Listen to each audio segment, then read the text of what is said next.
Bay today and is now in the South China Sea. And Sheikh Mujibur Rahman, who may become known as the George Washington of Bangladesh, returned to Dhaka and one of the most emotional outbursts in that emotional part of the world. Here are two reports on his journey and on his return.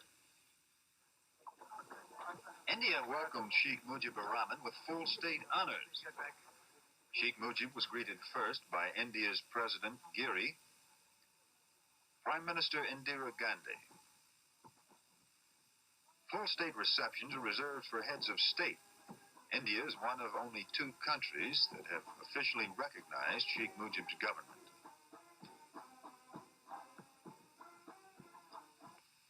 I go back now to free, independent, sovereign Bangladesh. I go back, not with any hatred in my heart for anyone, but with the satisfaction that truth at last triumphed over falsehood, sanity over insanity, courage over cowardice, justice over injustice, good over evil. Joy, Bangla, joy, Hind. Having met the dignitaries at the airport, Sheikh Mujib moved to a nearby parade ground for a public meeting. Many Indians had waited for Sheikh Mujib's release from Pakistan as if he were their president. Thousands of them welcomed him. The Indians are proud of their victory in Bangladesh. It has changed the way the world looks at them and the way they view themselves. In honoring Sheikh Mujib, the Indians were also celebrating their role in helping secure his freedom. The Indian government had planned an extensive schedule, but Sheikh Mujib cut it short. He left after only 2.5 hours. He said he was in a hurry to get home.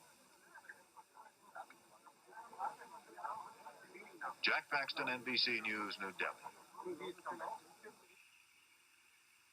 This moment was the culmination of a 22-year struggle by Sheikh Mujibur Rahman for a separate Bengali nation. He has been thrown in jail at least a half dozen times for his activities.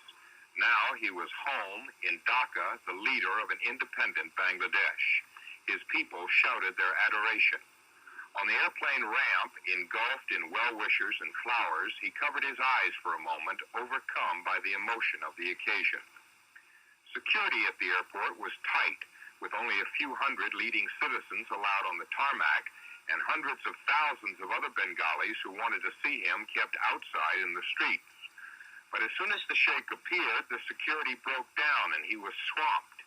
He managed to review an honor guard of Bangladesh soldiers, sailors, and airmen, and he moved partway down a red-carpeted reception line, but then the crush became too great and he cut short the ceremonies.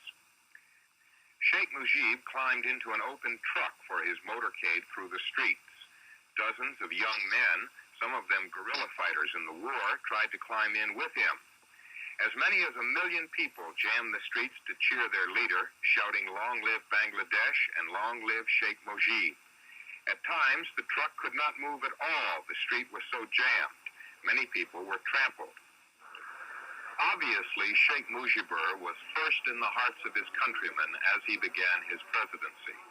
However, when the celebrations end and he starts to run the government, he will face economic, political, and diplomatic problems so enormous they will test even his great popularity. He may find, as other revolutionary heroes have discovered, that it was easier to create a new nation than it is to make it work. Ron Nesson, NBC News, Dhaka.